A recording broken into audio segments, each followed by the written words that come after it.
relates to FADs and technology, you would have seen some monitoring buoys near to our flags, but there are also other technologies like VEMCO receptors, other types of technologies that we can experiment with.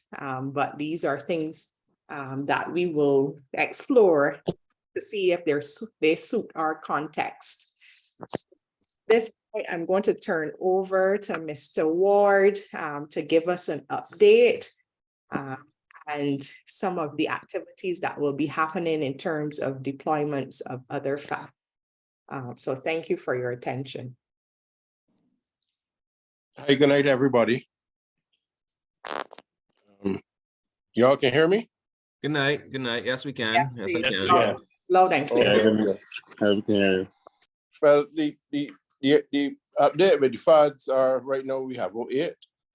I think everybody should know where they are. 3 on the west coast, 1 below Shoalbank, 1 outside the New Ground, 1 outside the Lower Shallows, 1 outside of London Shallows, and there was 1 up south of East Point Lighthouse, but I don't know how I don't know if some boat tied on to it and dragged it down off like the crane, but that is the only one that has moved, and it was not in really, really deep water to start with. And I really don't know how it moved. I don't know if a boat tied off to it, a big boat, or what. I really don't know what happened there, but that has come down. It's only in about 800 feet of water now. I'm gonna try when the sea gets good and see if I could hook it up and maybe pull it out into deeper water, because the rope that is on it is set for 1,500 feet. And I really don't know what caused it to move, but all the rest have not moved. They're good, and we're now going to set up 5 more when the sea gets good. I have 5 of the buoys finished, and we're going to set them out. I had sent in some numbers to Mr. Ferguson at the harbor to get his approval. I'm going to put 1 between the New Rung and the Lower Shallow FAD, but further out, maybe in like 2,300 feet of water. And then 1 east of East Point Lighthouse. Another 1 slightly northeast of Concept. 1 northeast of the Animal Flower Cave. And 1 more than back to the north, back to the north of the North Lake. After that, I have 4 more to put out. So I would like to find out from you all where you would like me to put them. The FADs are built to go in water. Well, not the FADs, the material that came in water, not more than like 2,400 feet. I may be able to set 1 or 2 deep, but I believe I have extra rope that I can do that. But right now, we're looking at about 2,300 feet. So I want to find out from you all. I would think we will put 1 further up in the southeast, maybe about 12, 14 miles. This is just my thoughts. Maybe 1 down west of the, like northwest of the first one that we put out off Paynes Bay, and try and get that down about 3,000 feet of water. So it'd be southwest of the Mullins FAD. But I would like you all to get back to me, and well, we will all discuss it. And Shelley-Ann, I think that you should be able to get that data. So there's 5 more to go now, and then 4 more after that. I have to get permission from Mr. Ferguson before he can deploy them. So I'll try to get him tomorrow and see if he has given me the permission yet, or if he will give it to me this week. And I'll try and get them out as soon as possible. I guess you all can ask me whatever questions you wish to ask when it's time. But that's how, at the moment, everything is. I plan to change the flags on the 8 that are out there. Not change. I'm going to put on new flags.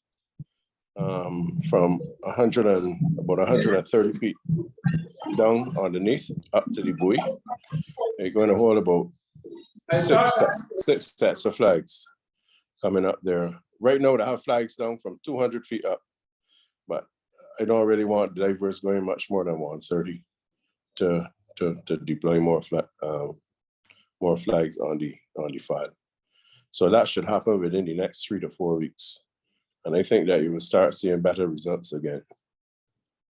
If you have any questions, you can let me know.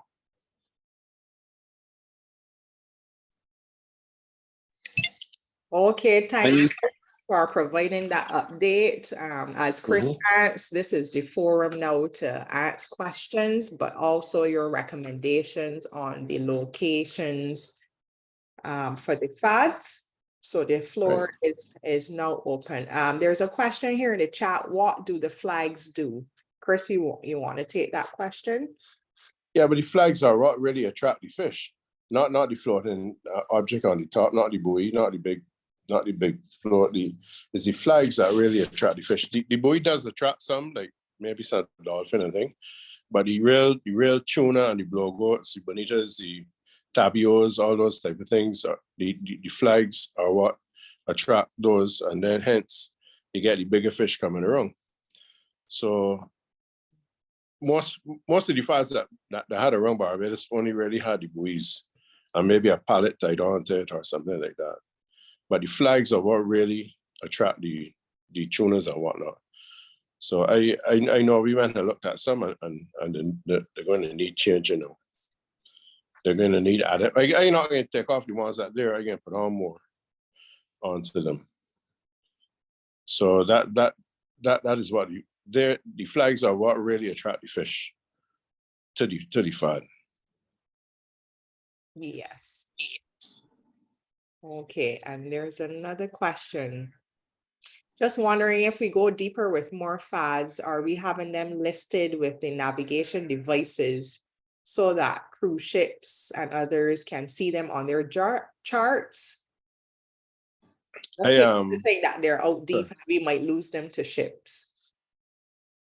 Well, I think all of us fishermen know how big the sea is, and a lot of us have been fishing for 15 years and maybe only nearly got cut down once or twice out there drifting and whatnot. So I really don't see a problem, but I do think they should have an AIS system on them.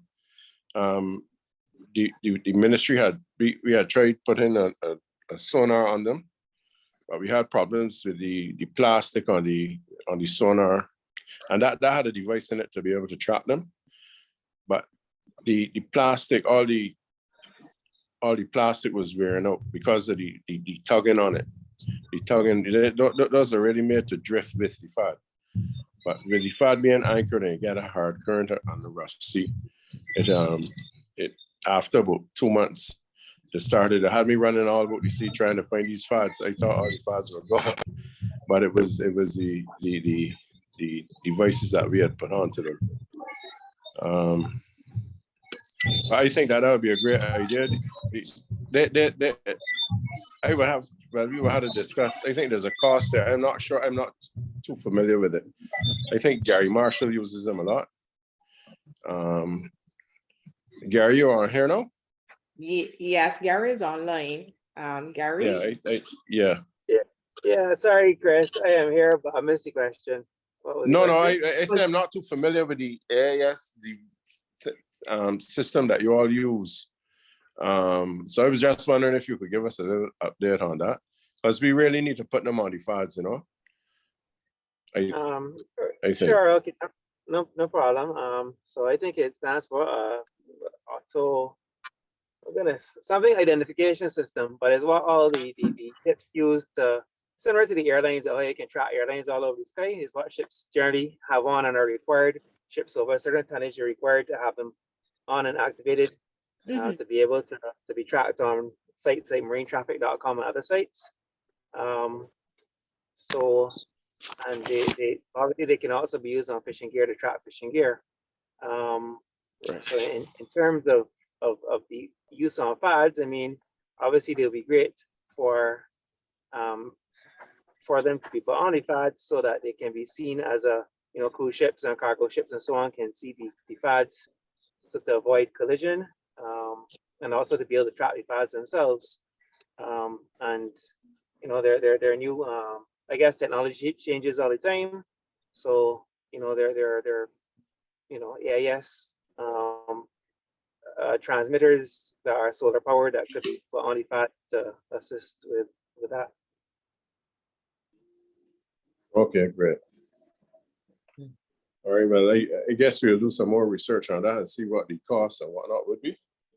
And try and get them onto them. Mhm.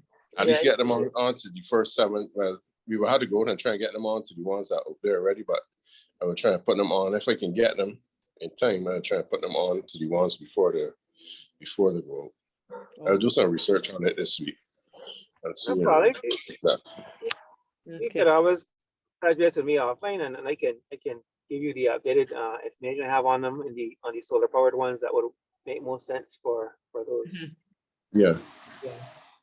Yeah. Okay, this is Mario saying that, I guess the FADs that are out now are currently on the charts. So Yes. yeah, it's just for us now to communicate the new locations once Mr. Ferguson approves and everything is finalized. Yeah. Right. And the number 7 and number 8 FADs are not on it yet, but I think that he's working on that there now.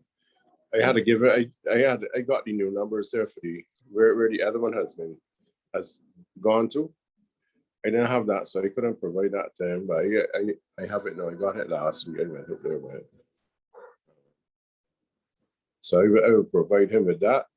And once I deploy the other ones, I will give him the position, and then he would send to England and get it put onto the charts as well. Okay. So anyone else? Okay, so Vernell is asking who is responsible for updating the location of the FADs once they go adrift?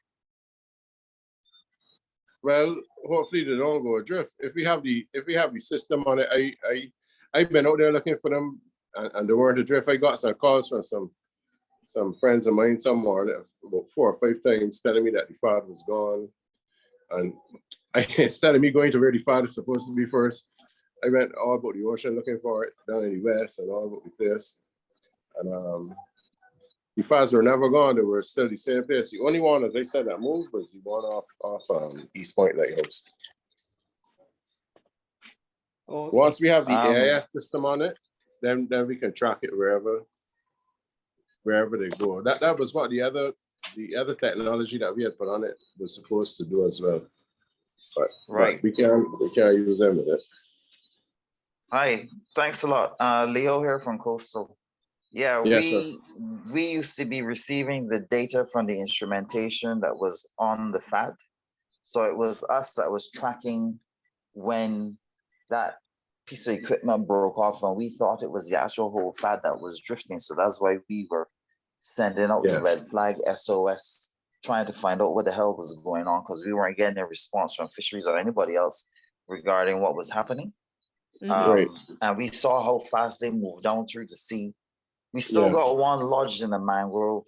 The instrumentation itself is lodged in the mangroves in St. Bart's. We have one now that is in actually the Gulf of Mexico. One is on the coast of Cozumel in Mexico. One is actually in Guadeloupe, right? Because we were still able to track them. But they provide data on the ocean current, speed, temperature, chlorophyll, everything. And we need those levels of instrumentation back on them for that same reason, because they provide a good oceanographic description as to what's going on there. We have to find a different way to maybe attach them that can be a lot more permanent. But those are providing some really, really great information that we have stored in our office that I can pass on to Shelly when she's ready as data. But even when we saw them tracking going down through the sea, the speed at which they were moving and the data that they were generating as they were going along was something else, man. Yeah, it was. That's really good. Yeah, it was very interesting because the first one that got off went up in the southeast, then came around in a big circle and went back nearly to where it was before, and then took off and went down the northwest. Yeah, yeah, that's true. You know, and it really shows you how the currents are going. The only way that I think we could put them on, we would have to give them a lot more slack. But I just frightened that boat's going to hook up into them, and I would have to give them like 12 or 14 feet of slack that, you know, it doesn't tug so hard on them. Okay, I But see. I really don't know. I frightened that boat's not going to tie on to them as well. You know, all the FADs have ropes on them that people tied on. Some around the thing that went up in the air, some on the bracket that I put on to tie off the instruments on. So people are tying off around the FADs. So I hope it stopped. I know they had a picture circulating of one boat tied off it or something, and I think the social media backlash would have been fairly rough. Whoever that was, I'm not sure who it was, but Okay. I would think that. Hello, good evening. Good evening, Hi, good Carl. evening. Just before Carl, Mario also had his hand up. So when you're finished, it will be Mario. And there's a suggestion in the chat around boats. Yeah, we're using the sonars that were previously attached with a rope in order to tie the FAD. So there's confirmation that this is happening, and you know, we're discouraging people from tying on to the FADs, but you know, we can have a wider discussion. There's also the light at FAD 2 off Mullins Bay is out. Can this be fixed? This is coming from Weston. Yeah, I would have to.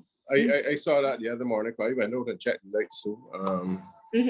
I will have to put on a new light. I don't know why it's out because they have 3-year warranties with them. So I got to go and try and take it off and put on a new one. But that's not going to be too easy out there with the weather, you know. But I'm going to try and do it. I have a spare one, and I have 9 more to go the other FADs. Okay. So I will try and get the spare one and put it on it, and try and get that there working. Okay. All right. Thanks, Chris and Carl, and then Mario and JD. We'll discuss access to these platforms in a bit.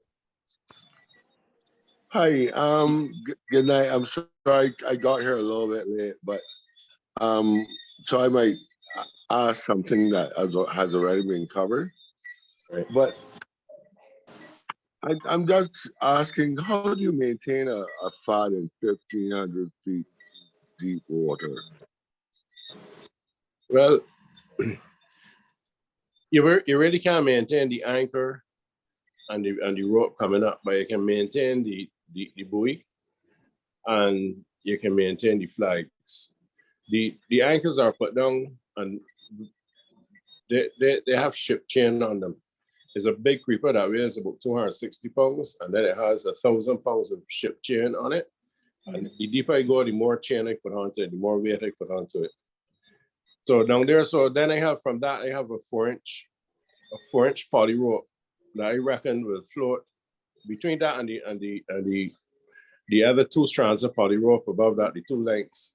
I reckon that will float about 3 lengths of the chain, 2 to 3 lengths. So that shouldn't be, the poly rope should never touch the ground.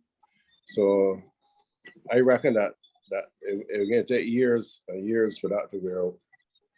I don't know, but I find that like chain generally wears like 1 or 2 or 3 lengths, and then it breaks from the weakest link. As we all know, but you know, so the idea then is that, you know, it's going to last for a while, and then you're going to try and recapture it and change the rope and put them up.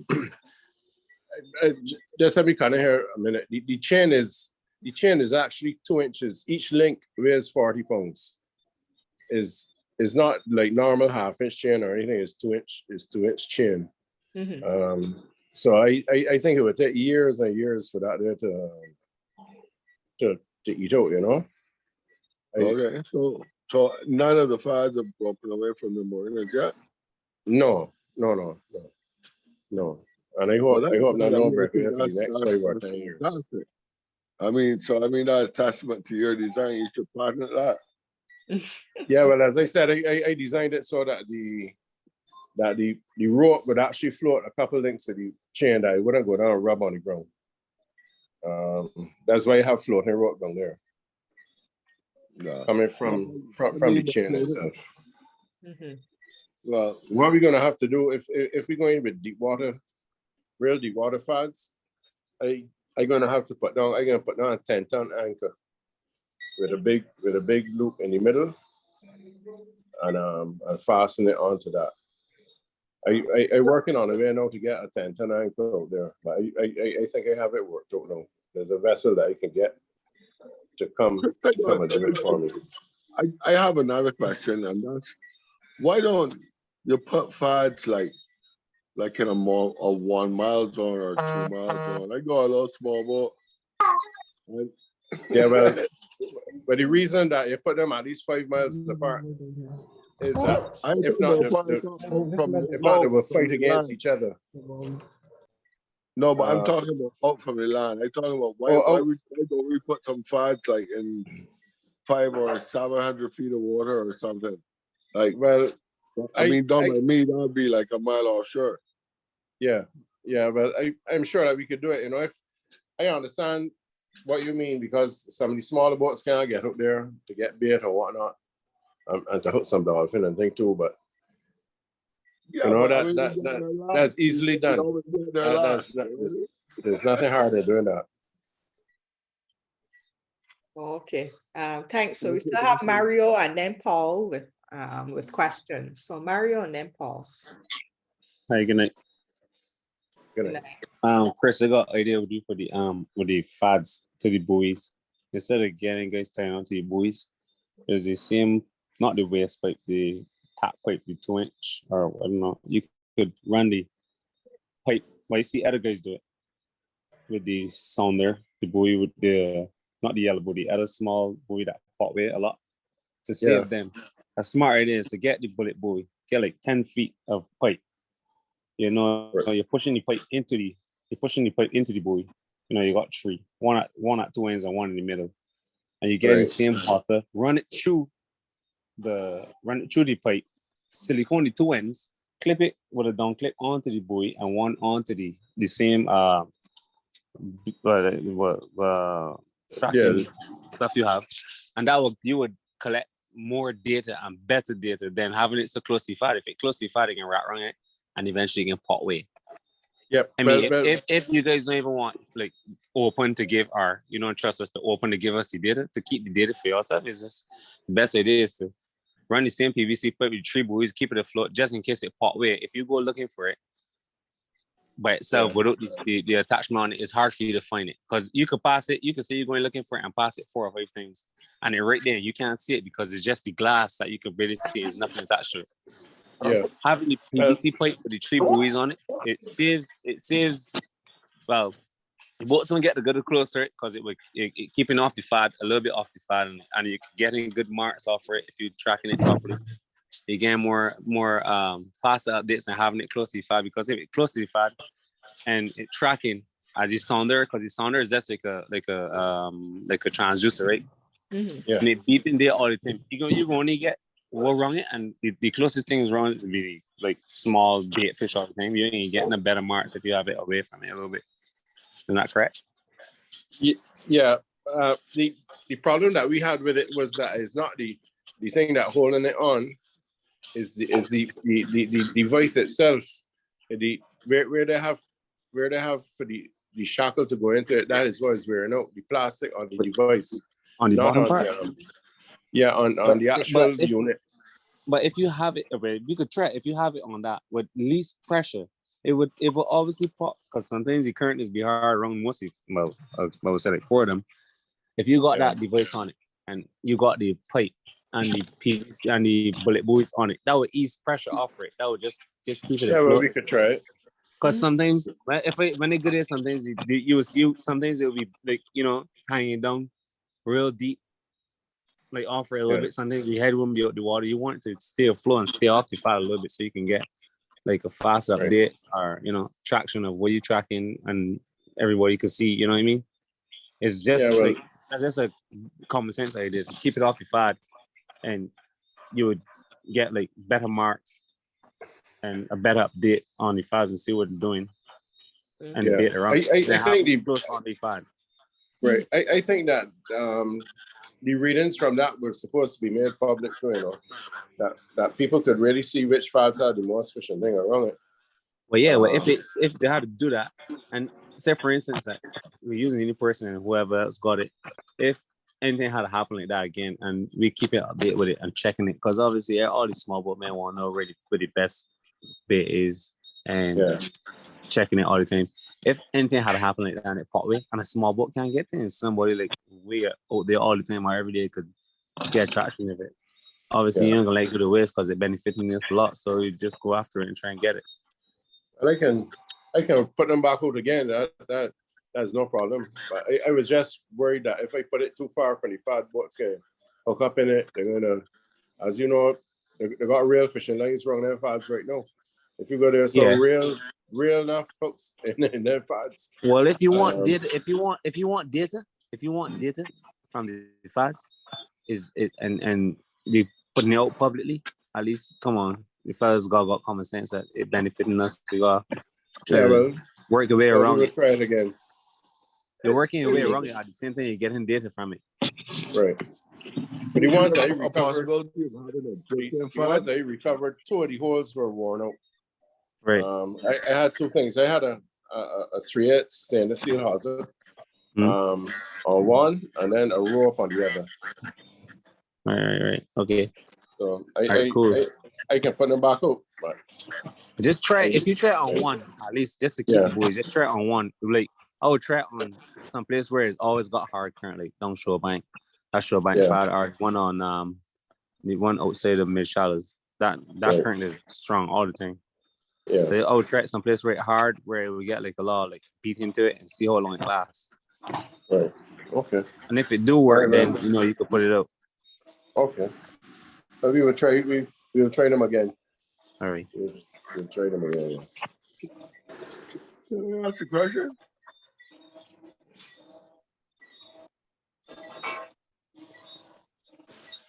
That's me. Yes, please. Carl, you said something, because we still have Paul, then Colvin, and then Dr. Rooster.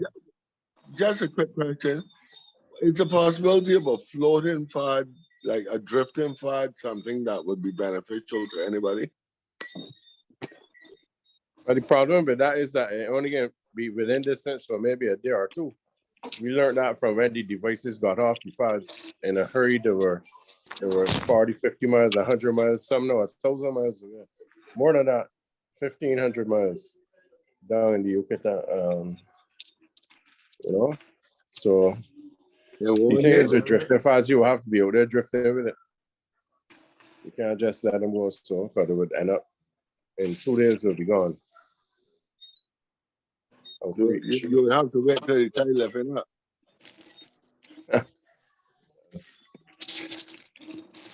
Okay. Paul, you have the floor, and then Colvin and Dr. Brewster. Thanks, Shelly. Good night, everyone. First, I just want to say I'm a very, very big fan of this FAD project. And then also testament to the way that the FADs were built. This is the longest lasting ones that I've seen. So it's obviously been done properly. Also very excited to hear that there's another 5 coming soon, and have some ideas, I think some good ideas of where they can be placed. But with that being said, I just wanted to maybe urge, similar to along the lines that JD, I think it was, might have touched on, just see in terms of the maintenance and upkeep of the FADs, because I think we're already spoiled with the 7 or 8 that we have, and I just worried maybe about the longevity of the project, and making sure that things are in place that it lasts for a long time and we could benefit from it well into the future. In terms of the flagging, the regular checks, maintenance, but then also in terms of, I think Chris, you said yourself, is a big ocean. So as well as they've been built, I think inevitably we have to expect that down the line sometime, one will give or more will give. And I just really hope that we could put in place certain things where when that happens, hopefully the floating section could be retrieved and it could be put back into that area if that was a productive area. I don't know whether that system means having sort of another anchor, chain, rope on standby, or what it really entails. What's the best way to do that? But I just think as exciting as it is to expand the project, I'm even more concerned that the project can last for quite a while because it's already been, you know, a revelation for fishing here. Yeah, well, I think we had a meeting about 10 days ago about the maintenance of the FADs. What I plan to do is to build an extra buoy, and we're going to do every 3 months, we're going to dive the FADs. We're going to go with divers. We're going to dive the FADs, check the shackles. There are 3 holes. Right now, there are 2 ropes. There's a chain and a rope coming up to the bottom of the FAD, and there's a spare hole. So if I see a problem with it, I can go and put on another. If one of the shackles are wearing out or whatever, I can go and attach another shackle into another 1-inch shackle into the bottom and hook that up and replace the. In other words, then I will have another spare hole. I would always have one then that I could keep on changing the shackles all the time. The chain, I don't know how long the 1/2-inch chain is that I have there. I already put that chain there to stop long lines from cutting them off because the long lines act like a knife. When they go on, they rub on them. They actually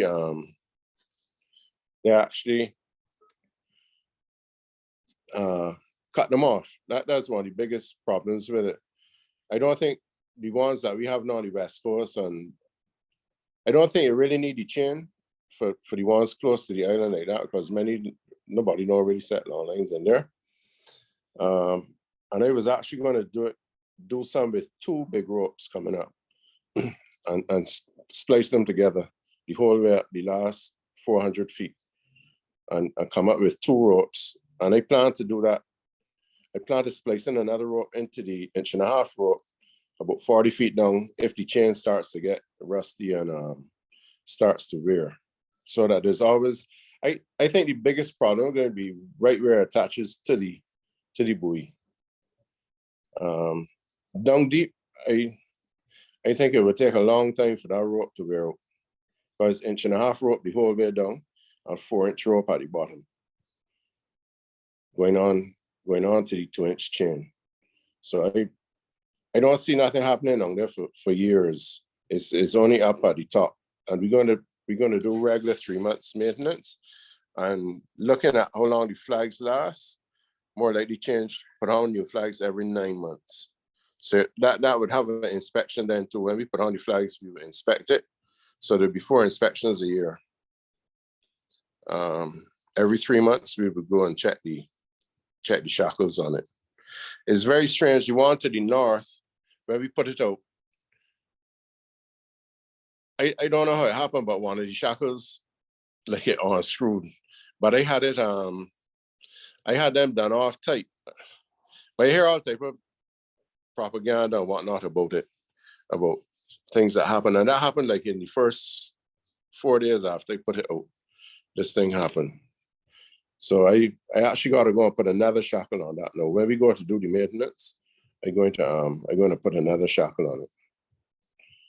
I also plan to build a spare buoy that if there's a 1-inch plate under the FADs that the shackles are bolted into. If they start to wear,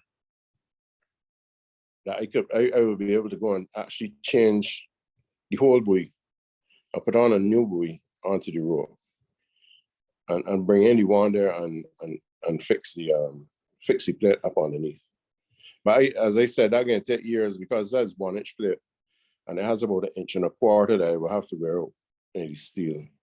So I reckon that would take years to wear out. I think the shackle would wear out before that, long time. Okay, thank you. Okay, they were still calving. Oh, another thing, please, you could introduce yourself before you speak. I'm pleased to say that Paul is our president of the Barbados Game Fishing Association. I know a lot of us know each other already, but we just want to congratulate Paul on his more or less recent appointment, a couple months now, right, Paul?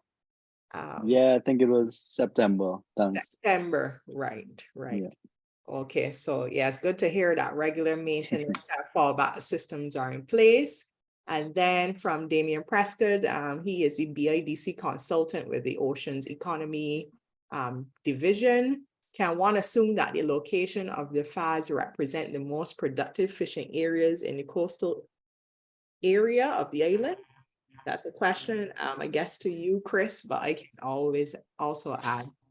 And then we get to Colvin and Dr. Brewster. Well, I think that most of them, put it this way, the first ones that we put out were ready to work with small boats. I think that if we go deep for 5,000 feet of water, I think you will get much better fishing around the FADs. But then a lot of the boats that we targeted in the beginning, the small boats, they're more likely won't be able to go there too regular. And that to go into deep water like that is a whole new ballgame with anchors and bigger rope and as I say, we would need at least a 10-ton anchor.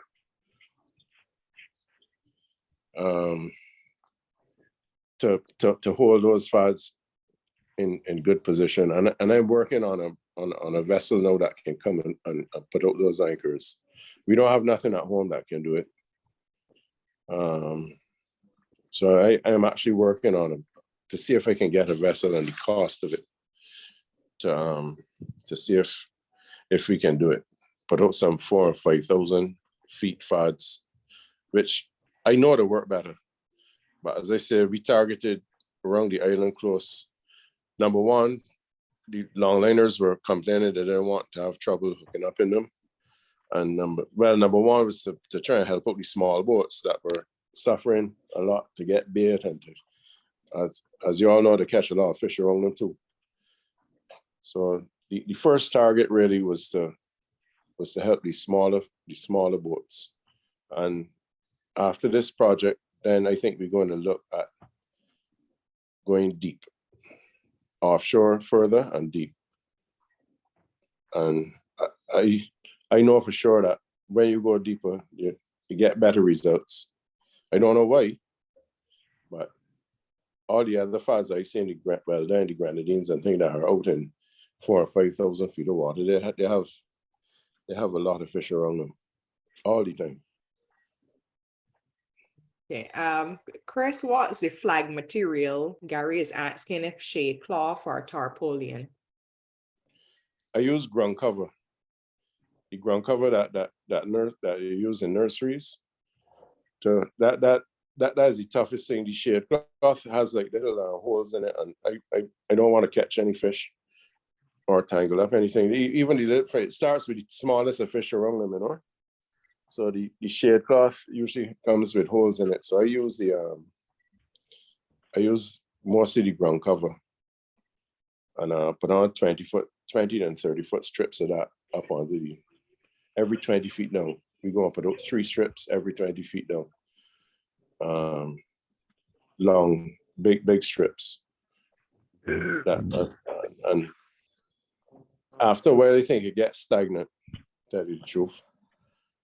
So that's why we need to keep on putting on new ones every 6 to 9 months. Okay, and then with the timeline for adding the flagging and then the next 5, that is from now until the end of February? Yes. Okay. I would say so. By the end of February, we should have the 5 in the water, and the new flags will be on. I trying to do the new flags around the end of this month, early in February. Try and get actually I might do it before. if I can get good enough weather, but I gotta be careful with the divers. It gotta be fairly good. Not only the weather has to be good, but the current has to be good as well. So they're gonna have days when we go there to do it, and even though it's dead calm, the current is going to be too strong for the divers to work. So it's not going to be an easy thing really to do. Okay, yeah, that's fair enough. We know they're having those north swells. Calvin, we haven't forgotten you, and Dr. Brewster. So Calvin, the floor is yours. Good night, everybody. Good night. Just let me say, I think the design sounds pretty good. And the whole idea of a minutes program is very important. And I think going forward, if you can continue that, that's what we're looking for. Hello? Hi. In terms of the coverage, I think that's pretty good as well. I mean, fishermen reporting pretty good catches. The ones that I've been hearing from, they all seem very interested in going on the FADs. They mentioned going to the FADs as like, you know, fairly sure, not pretty sure, but yeah, they're going to find fish. Not always, but they do find fish. So I really think that the FADs are working. I like Carol's idea of shallow water FAD. We could try those just to see how they go.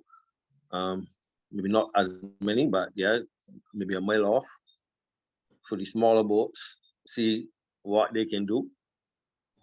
Okay. But my real issue is the whole reporting of the catch in terms of the data collection, the species, how best can we work together with these sports fishers as well. Everybody, the fishermen, which would be a job for Shelley or all of us in the fisheries division, all of us in the fishing community, to really put together this as evidence that FADs produce. I think that will be something we need to really work on. Thank you. Good night. Thanks, Calvin. Good points. And yeah, we hope to, as an agenda item, speak towards the development of a FAD management plan and trying to see how best we can start to log some of the catch from the FADs. Henri, which is our colleague, Henri Valles from university. He is just adding to the chat some FAD manuals that outline some FAD construction and designs. For those interested, you can download those PDFs from the chat. So it's Dr. Brewster next. There is one recommendation from Paul. He would like to suggest that we try grouping 3 FADs within about a 2-mile radius of each other. He's been told that doing so has been extremely productive based on, I guess, examples from St. Lucia and the Dominican Republic, contrary to popular belief that they actually compete against each other. So Right. Chris, I don't know if this would be an area we want to experiment. I've heard something similar as well from our colleagues in other countries. Yeah, well, I wanted to do that because my whole object was to try and hold the fish around the island as long as we could keep them there, you know, that our guys will have a chance to catch them. And my thought in the beginning was that to put them closer and the fish will move between one and the other and build up like a habitat around the island. That's what I really wanted to do in the beginning. But then I was advised by a lot of people that if you put them too close, this will happen and that will happen. But I'd be sure willing to put a couple more close to one another, like a mile or mile and a half apart. Around, but in other words, take one of the FADs that we have there now. I'll put one either north, well, within a mile or a mile and a half of it, and let's see what happens. Okay, yeah, that's worth experimenting with. And, you know, part of this is to have, you know, similar check-ins so that we can exchange lessons learned and recommendations. Dr. Brewster, we haven't forgotten you. And then Greg Hammond, if you want to make a interjection, you can follow Leo. Hi, thanks, Shelley. I agree pretty much with what Calvin was saying for the most part. I am really interested in looking to see how data is going to be captured from these FADs. They've been down now for, I had to guess, a year or so, or just short of a year. And from all accounts, they seem to be working really well. But we need to get a feel as to what's being caught, sizes and weights and those sort of things as well, for our own understanding. I like the idea of grouping, and maybe even instead of moving what we have, if when the new ones are going out, you can put that in, put them in a group or add to a location where you want to cluster, then that might be an alternative for right now. But I am not in favor of putting any shallow water FADs. I'm sorry. I'm really, really sorry, because that has immediate implications for the nearshore fisheries that we have and what they are suffering.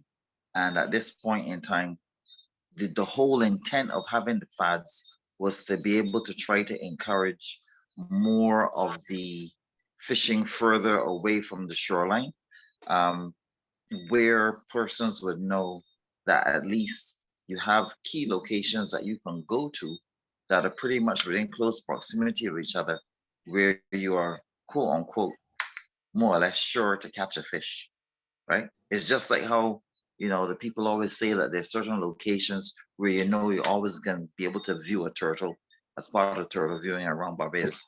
With these FADs now, it's becoming more or less guaranteed that at some locations where you're going, more likely than not, you're going to be able to catch fish. So I am not in favor of any near shore shallow water FADs at all. Point taken, Leo. Okay. Point taken. Point taken, Leo. Fair. Yeah. Point taken. Can I ask a question? This is Carl. Yes, please. This is Carl. What would you, what's your definition of shallow water? The same water depth that you were just talking about, Carl. What, 700 feet? Huh? 700 feet? 700 feet? 700 feet. Yeah. So 300, no, not 300 meters. 200 meters. About, I guess Which is it'd be about that's just 20 past the first. That's just past the first drop off. But I mean, That's the second drop off. That's gonna be close to 1.5 kilometers offshore. a mile, right? Like that's what we're talking Yeah. about. Yeah, it'd be about a mile offshore, a mile and a bit. I mean, I don't see 700 to 1,000 feet as shallowly. Well, that's all I'm saying. Yeah, but the problem that you then have is, you know,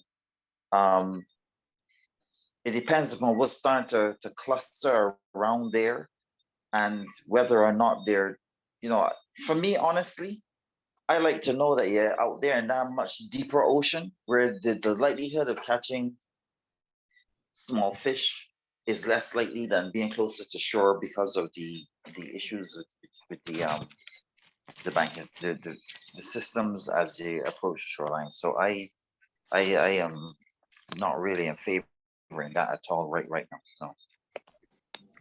Let me get this one established and working properly before we start looking near shore, because the reality is that if the fellas aren't reporting what they catch in and how they catch in and what's going on, and you then start to encounter a situation where you start to put them closer to shore, sure, it will mean less travel time in terms of going out to capture fish. But then you could also have a situation where people are just starting to overexploit any and all that is found around there because they're being indiscriminate in their approach to fishing. I mean, I guess you could say the same thing for any FAD that you go to. But for me, I honestly think the further off they are, the better is likelihood that the type of catches that you're going to be looking for is more in keeping the commercial sizes that you're interested in. But I'm not in fisheries. I'm not a fisherman. I can't speak to that.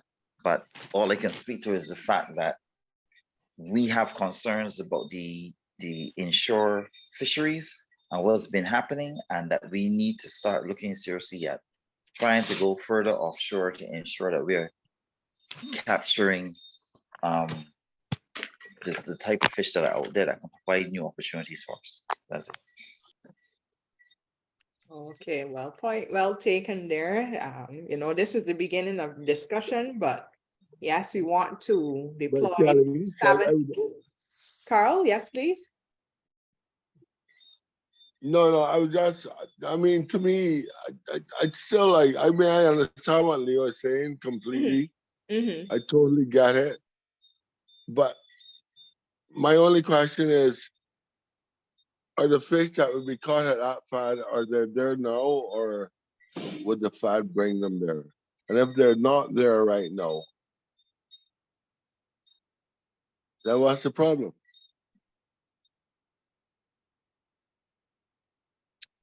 I think we will have to do more research on it and see if there is a Yes, problem with putting them exactly. We have with no, putting them close to shore. Obviously, people have done Yeah. it we somewhere. have and no data we can right learn by now. that. Yes, yeah, I agree. At present, we have no data at all in terms of the last year on the amount of fish that have actually been caught on FAD to even determine if they are productive or not.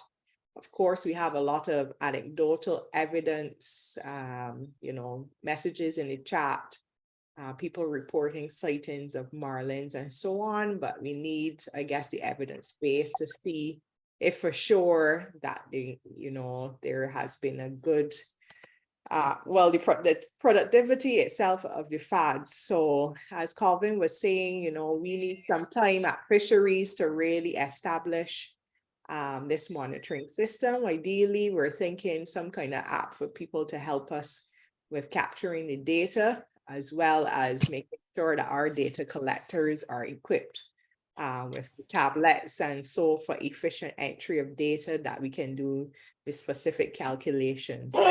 I'm going to hand over now to Mr. Parker, our Deputy Chief Fisheries Officer, acting, for his intervention, followed by Mario from Eclipse Charters. Oh, okay, good. Good night, everyone. I actually put down my hand because I think we've discussed it. I agree with actually agree with Leo's position. And just to point out to Carl, it's not so much the water depth that we're talking about. Remember, it's the distance from the reefs, from the reef systems. That's the concern. So it's not the depth, it's the horizontal distance that we're concerned of. So I agree entirely with the concerns of Leo regarding the nearer shore FADs, but I think we've discussed that already. So yes, and then Paul has an interesting point too in the chat as well, as about the fact that FADs are like an oasis in the desert, you know, and we don't want them competing with the reef structure and the island itself. So it will be Mario. Then Mario, you have the floor. I want to ask Chris a question. Chris, I just want to find out from you because I agree with Paul with the 2 more radius when we set another FAD close to each one. And just let you know, you can't just throw them anywhere. So I'm asking you this question. Out of all of these FADs, which of these FADs you think are more productive? I What do you reckon? I personally think that right now that the Mullins FAD is the most productive. I really don't have any data at all, or I don't know anything about like the New Rung FAD and whatnot. I think a lot of the South Coast guys, dolphin and other fish around it, I really don't have much data. I get some data from the guys on the West Coast. Well, not data really. I see what I catch and whatnot, and as far as I can see, the Mullins FAD, which is the deepest that we set, seems to be doing the best to me. Not only that, if you go there so you can see it lines up with the North Coast of the island coming down with the current coming down there. And I think those things have a lot to do with it. But you know, years ago, in the first had a FAD. Remember, Jordan then had a FAD that put on in that same general area. It was pretty good. I remember Roy hooked some fish on there all the time with some tunas. You only think that one is the only productive one? No. Don't get me wrong. I think that you asked me which I thought was the most productive. Okay. I The think other, that is the most. I think that all of them are productive. but not the one that right below the shallows. I don't think that there's two FADs that I disagree with where to put the one with crane, but it moved to crane also. Right there in that spot is pretty good because there's always bait there. The one behind mid shallows, that's terrible. Well, I don't know if it blowed on because when you get to come up from point, like if you know when you look at oysters, you're coming off the shallows, low shallows. You come straight, it drops from 600 feet, bam, into 1500 feet. And currently always strong. It's not normal going there all the time. Like, it's terrible. Well, I got advice from fishermen at Oysters. They told me that because the ministry had told me to get feedback from the fishermen. And But if that file was a little further, like you see when you left mid shallows itself, and you go straight south between the two, straight off then that 1500 drop off, that'll be a perfect spot because the current don't come there as that hard, and it offer all the offshore shallows. Because after the mid shallows out there is like 1500 feet. Yeah, I think that's right. So when Paul was saying, it's a good idea having a 5 2 months 3 months together. Just remember if you had a track, you got a track. Like here is where there's no like backlash when it's to say that there's a reef inside or a brain bar inside, you gotta drop it behind. So these other FADs, if you're gonna try it, you gotta put it a little further behind the ones that you saying is good. So like the one like offshore bank, it's not really a good idea to put it there. Or put it more like northwest a little bit, and the one above number 5, it's really, really good. I'll put it in like 3,000 feet if I had to do anything like that, because it's that one in the Carn is more closer to 3,000 feet than 1,500. Yeah, well, when we start going down into those type of depths, the whole anchoring system and everything has to change. In the south, I agree, but in west, I don't really see much difference. No, the new system I have down in the west is more flat area. Then when you get like back to Silent Lane, all right, but when you get more north to the last spot, it is a bit tricky. Well, I think wherever you put it, everywhere gets hard. I tell you that sometimes, and you gotta put down the right anchor for it. And when you getting down those depths, you're talking about tons of anchor. So question. So the FAD itself, you said you got the chain and then you up to the rope. From the chain up to the rope, do you have anything above it to keep the rope afloat from dragging on the floor, or is just you relying on the rope? No, but the rope itself is afloat. Yeah, I know. I understand that. But I mean, so that actually raises the couple links off the chain. I did a test to see how many feet of rope, how much weight it would take to sink or to hold up. How much rope it would take to hold up a pound of weight. Right. That was my question, because it was when I heard saying, I was like, what? That don't sound right. Normally the guys when they're coming in from the chain to the rope, they always add like a hard ball off of it and try to sink the rope away from the hard ball up. If in case anything had happened, they could see the chain still there, but the rope will float. As you say, you got silicone rope, the ship rope that normally float. Correct? Yeah. And the shading, you said the shading that you put in is strips. Strips is like, your strips is like a feet bike size or bigger than that? No, man, bigger than that. They're 25 feet long and about 4 feet wide. And 3 of them go on each spot, every 20 feet down. 3 of them go on. Wow. Okay. And you don't agree with the tarp? The tarp? Yeah, the tarpaulin. But that is what is, but you can't put down big 20, 30 foot pieces. I think that they're gonna wrap up around the chain and whatnot. So yeah, she do it that. eventually, I guess it will all wrap up around the thing, but to put out one big piece of tarp, I rather put out a lot of smaller pieces to make it more attraction. How high you coming up? How high you coming up with the tarp to the buoy?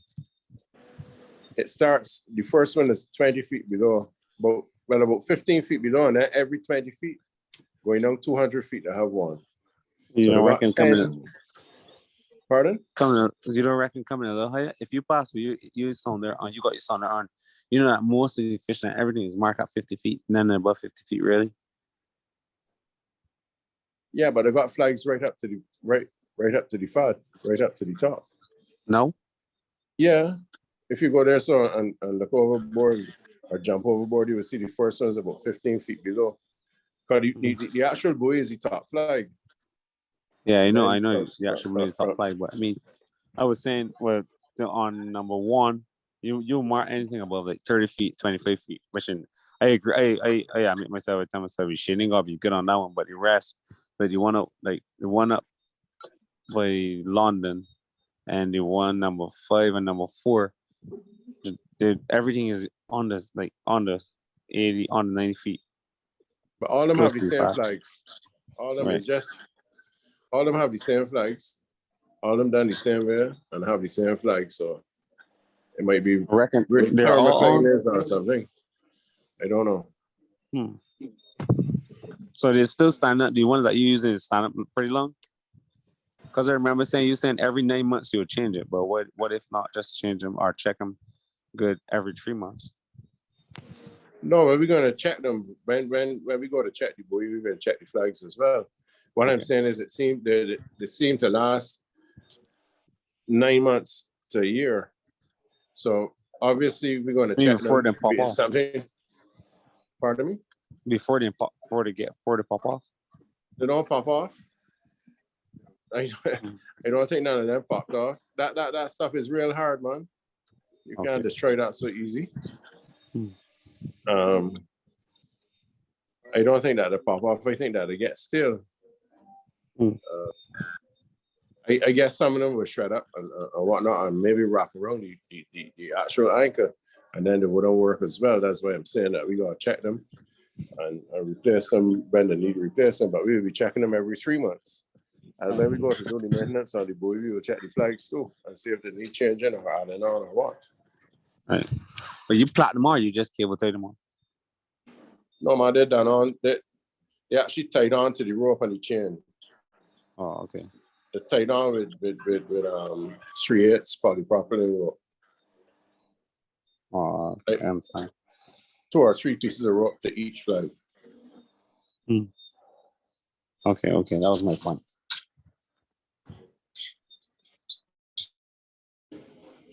All right. Yeah. Okay, thanks to you both. There is some. Okay, JD is saying if our design is working well, no need to discuss anymore. Okay, so good support, testament to the FAD design. Chris asked earlier about some recommendations for the remaining 4 FADs that are due to be deployed after February. So I'm going to ask, those with recommendations to actually, pose them now, or you can, send them to me in terms of recommendations that I can forward to Chris, and we can discuss. Okay, Paul hand is raised. Paul, over to you. Thanks. Do you mean recommendations in terms of location? Yes, location.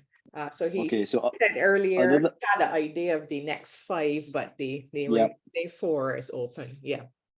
Sure. So maybe this is already covered with the next 5, but other than the sort of grouping idea, the only other thing is I found that all of the FADs that have been deployed so far have been on, like, to me, really productive spots. Well, the majority of them, namely 3, 2, 4, and 5, I think, have been on spots that before the FADs were there were very productive for me. The one spot that I would say that has also been very, very productive for me in the past, but that does not currently have a FAD, is the area, I think people call it the Hat, which is that bit of structure just north of the island. Yeah, about 5 miles north. About 5 miles north, correct? Correct. That what you're right. But one of the numbers I sent to Mr. Ferguson is for there. Okay, for the 5 that are coming in February. Yeah, one out of the 5 going there, and then one going northeast of North Point Hotel, about Okay. 3.5 miles offshore. And then I got to put some up for the concept boats and the eastern, the guys to the east. So I put in a couple up there. And the one up off Animal Flower Cave, that they'll be able to work on that one too. But then we have 4 more then that we gotta look at. They have the north bar, they got the south bar. So we got 100 miles between the south hump and the end of the north bar. So then, I mean that has the depth Yeah. that we can work with. Yeah. You know? So other than that suggestion of the hats, which I put a FAD there before and it was extremely productive, is the grouping idea. And if you're considering doing the grouping of FADs 3 or so in a smaller radius, I would strongly suggest looking at the area around either FAD 2, FAD 3, FAD 4, or FAD 5. I find that those 4 have been by far the best for me.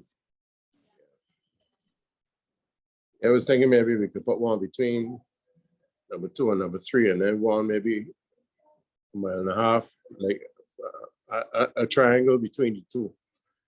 Between the 3, have 1, 2, 3, and then one outside. Maybe we could do that, but That we will sounds have like to a get some dream. more. Yeah, we will have to get some more input and sit down and study the chart properly to see what we think would be the best way with the currents and whatnot. If they were mine, that is exactly how I would grid them, but Yeah. sounds good. Okay. What about Chris? So these FADs that y'all willing to pull up, the FADs on the west and the south was down a long time. And it was say a year. There's fellas on the East Coast that have been dying for the opportunity to fish a FAD. They gotta come down. Notice sea getting better. My suggestion is try to make do for make everybody happy and set my first set of FADs on the east so that these guys they could get opportunity. Yeah, but that's the look at plan. the best. Yeah, that's my plan to go up. As I said, one off East Point, one northeast of Concept, one up above the Animal Flower Cave, and that'll be 3 out there for those guys. Yeah, you know So- we're above the Animal Flower Cave on that little circle. Yeah, straight up there. So about but northeast really. About The one 3 where miles. they had a private FAD before. I don't know. You know, they had a lot of them about the place, but is actually where we catch brims on Split Rock is about 2.5 miles northeast of there. That's like how much? How like straight off the cave, right? You saying? Not north of the cave, up through the sea, northeast. Okay. All right, cool. There's a big flat area out there that I've been out there scoring already, and I think pretty good idea where to put it out there. If it was a suggestion of putting one fast, I would put one like north of the flow cave, like up in that circle above the top of the screen. There's a place out there to drop off at the 1,200 feet in the middle of it on the bar. Been pretty Okay. good.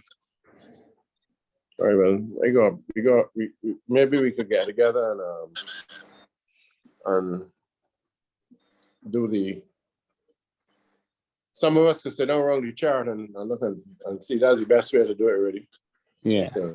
Yeah, we You know, will. to sit down we and can have do a that at PowerPoint training. thing. Yeah, we can sit down at the training room at fisheries, coordinate. Yeah. Yeah. I think that's the right way to do it. Mhm. Okay, I had a query, a concern from William as it relates to some of the guys diving and spearfishing around the FADs, and concerns about their safety.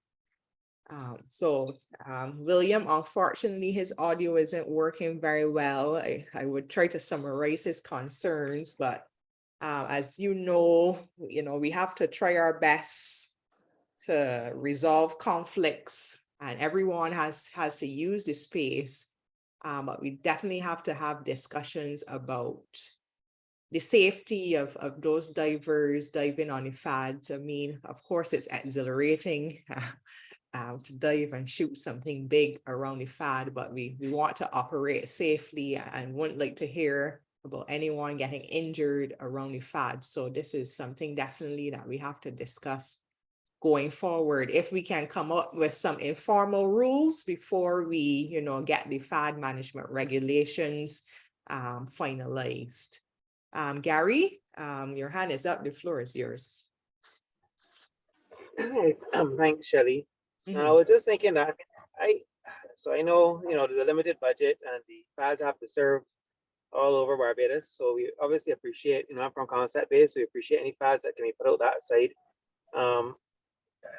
I'm looking to put out a couple FADs too, but what as Chris mentioned, one of the main concerns with putting out FADs is the long line gear cutting the rope. So from that standpoint, I'm hoping a couple of the deep ocean FADs could be, you know, considered, you know, out east of Ragged Point, northeast of Concept Bay, a good ways from a standpoint of protecting other FADs. I mean, in the sense that if the online guys know that when you come in 25 miles to the east of Barbados, northeast of Barbados, they have FADs and they can run into trouble with their longline gear, you know, they will be, you know, just conscientious of that when they're setting the gear. Otherwise, the losses with the FADs, you know, will definitely, you know, it'll be more of a challenge to set FADs in those areas. So, but obviously the private FADs don't have the budget that these FADs have. So it'll be good to, you know, have those set in those areas. But we can talk further on that. I think that when we do go ahead and put deep water FADs out, that you're going to find some of the smaller boats, not with long line gear, but setting small long lines. Not those cannot bother the FADs. It's the big long ones that 20 miles long, and if that rubs, that can cut it off. But I think that the guys going to start, and they will see that they're going to start setting some short 1 mile long lines with live bait and different things, and they're going to really start when the tuners really start, especially when we get the deep water FADs out. You're going to get a lot of tuners and things around them, and I think some of the fishing techniques going to have to change to try and maximize the catches, especially like fishing on a night around the FADs. I think they got a lot of swordfish, and the same tuna a lot of times bite better on a night than in the day. But I think that there's a lot of swordfish around them FADs on a night. I really do. And I think the fishery towards them going to have to change a little bit to really maximize what we're getting out of them. Yes, definitely. And as you know, we would like more swordfish to be landed. We have been way below our quota of 45 metric tons. And definitely a fishery that we would like to explore some more. Swordfish is really high in nutrients, very nutritious and delicious. So, you know, trying out new techniques. Someone earlier had asked about in the chat about different fishing techniques at FADs besides hook and line. So Chris would have, you know, spoken to, you know, other techniques just now. Well, we were looking to have this meeting for about an hour and 15 minutes or so. I think we have had a lot of discussion as it relates to next steps. Chris is going to keep us posted on those locations. We will officially send out the locations of the 5 deployed FADs on our letterhead at fisheries. And of course, we will do the usual distribution channels. We'll send by email as well as the different WhatsApp group chats. So everyone is aware of those locations. And I think, as Chris suggested, we will be setting up a meeting then at fisheries for us to go around the charts and determine where the other 4 can be located. We know some of our guys are heading down to Grenada to the tournament, and we're wishing them all the best. Hopefully they'll be back by the end of the month. But please bring home first, second, and third place, Barbados, we will be grateful because it helps us with our justification for blue economy development. So we wish you guys all the best, and we will be staying tuned to see how well you do. So any last comments, questions, or queries before we end tonight? We just want to make sure that we keep our meetings, short and productive.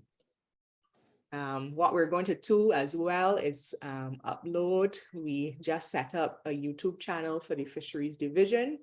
So we're going to upload our meetings to that YouTube channel so that those, I know a few persons had apologized for the absence tonight, so that those who couldn't attend should listen back to the recording. I see Henri Valles from university, his hand is up. Please go ahead. Actually, can you hear me? Yes, we can hear you. Yes. Yeah, sorry, I was actually late. For some reason, I thought the meeting was at 7:30. So I think I missed the first half hour. But anyway, just a very interesting meeting. I just wanted to point out in terms of next steps, presumably starting a monitoring program. Bermuda has recently developed a document to guide their monitoring of FADs. And it could be a very interesting sort of starting place for this program. So it would be, I think, it would be good to contact them and see whether they're willing to share some of the work they've done already. But presumably they have basically the same issues and concerns with regard to the monitoring and in terms of how to go about it. So that was just a comment about the future. Okay, that's a good recommendation. I'll reach out to Bermuda. We've been in contact with Dominica, with the new appointed chief, Derek Theophil, as well, with their, monitoring program for FADs as well too. So getting some good recommendations from him and Julian from Dominica as well. Leo? Oh, Dr. Brewster, yes, please. I see your hand. Yeah. Okay. Thanks, Shirley. Yes, I love the way how the meeting went. I think it's been very, very productive. I would just like to ask that small piece of instrumentation be reattached to one or two of the FADs again, so that we can start to collect some of the data. Because I can't remember if it does salinity, but I do know it does chlorophyll. And as we're now going into February, the potential for the green water from the Amazon coming through will be something that will be useful to capture as it affects the island, So, but we have to have a clear understanding as to how it can be attached and ensure that they don't break off so easy and stuff. And I know it's difficult for Chris to do and put a lot of pressure on him and stuff, but once we can get to it, then we can have discussions to see what can be done. Okay, I actually going to talk to the guy Greg that is in charge of the FADs. He's in Virginia. That gave us he's who makes the instrument. So I'm gonna try and speak to him again and try and find out a different way to attach it. He must know how to attach it, and I don't know if I got to put a net around the same thing. I don't know what I got to do, but unless I go on, but they only got 4 holes in it, so 2 gone on the ones I recovered are nearly gone, and they only got 2 more. So I got to try and talk to him and find out how else I can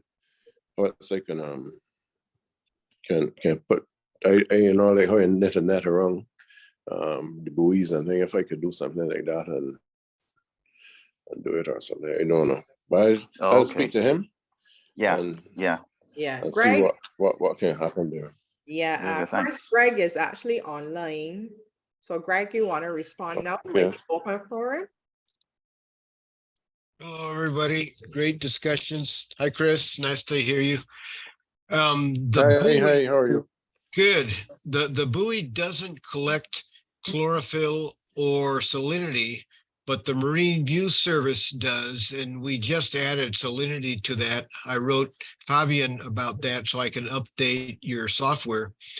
And I have 2 new diagrams to help the way you attach the sonar buoys that works a lot better than using the holes on the edge of the buoys. And I was also gonna comment, you have 7 more buoys stored, and there's nice budget that you haven't used. So if you need more buoys, we could replace those buoys, or we can just help you deploy in a more secure fashion the remaining buoys you have. Yeah, well, we actually have, I have 3. I think we have three that we recovered. So I guess that if you have another way of attaching it, that would be great. Yes, I can go ahead, I can go ahead and put them on. I sent you one diagram last year. I'll resend that, and we have a new one that seems to help. But we originally shipped you 15. So if you recovered 3 of the 8, you should have 7 plus 3, a total of 10 on the island. Yeah. Right. I think they're probably in Sonia's office, maybe. Yeah. No, I actually saw them there the other day, that when I was there. But I guess that we'll be in contact with you to find out the new way to attach them. Yeah, I will tomorrow. I don't want to put them. Pardon me? First you dropped out. You said, I don't want to put them. No, I was saying that I don't want to put them out how they were before. We got to find a new way of doing it. Yes. Okay, and Travis, you will be the final comment or query for the night. We want to finish at 9 p.m. So Travis, over to you. Travis is from the Ministry of Environment. Hi, good night, everyone. I didn't want to extend the meeting. Just supporting this. It's a very productive meeting. I was just picking up on Dr. Brewster on what Calvin and others would have said about the data issue, and we're moving ahead. There's a lot of cooperation here, and I know Shelley, you've talked about this, putting this plan in place. But as Leo is calling for getting access to greater data and whatnot, the effort issues and the effort and the catch. And I don't know if there are people here in the spirit of the cooperative vibe we have, if others in the past have come forward to basically still make catch and effort data, but we don't have to wait for a full system. We just need to begin to understand the good impacts of this process. Good or otherwise, start with that. So just again to call for others to, Shelley, that those here who can volunteer to come forward just to begin to submit work with the Fisheries Division and provide the data on effort, trips, catch, etc. Over. Okay. Travis, that's a good recommendation. I wonder if we can put a Google form together. I know most of you would have submitted, a type of information in Google form. It was signing up for COVID vaccines in the past. So we have some experience, nominations too for awards. So we can try to put together a simple form in Google until we can put up, a more comprehensive fisheries and data information system. But I think this is something we can, try to work on pretty quickly, because we pretty much want to know what FAD you've gone to, how long was your fishing trip, the pounds of fish you caught, the different species. I think we can keep it pretty simple. in the beginning and try to work, because you know it might take some time and more engagements for us to come up with a FAD management plan. And we have to do some in-house work as well with our data systems and linking them and making them web-based. So I believe we can try with a simple Google form and work to suit. So we will meet internally, our technical team, next week on this and see what suggestions we get. All right. Well, this brings us to the end of our meeting. So we will be uploading this to our YouTube channel, Barbados Fisheries Division. So just give me a chance to, you know, export the video and upload it. And this will be the place that we will be uploading all our online meetings. But we want to try to have some face-to-face meetings in the future, as well as arranging a meeting with the minister in the future as well. But I agree with all of you, it was indeed productive. I learned a bit more again tonight. You'll be pleased to know that I've been out with one FAD with Mario, but I intend to visit the others and maybe catch one of the deployments. Chris, once you can give me the heads up. Yeah.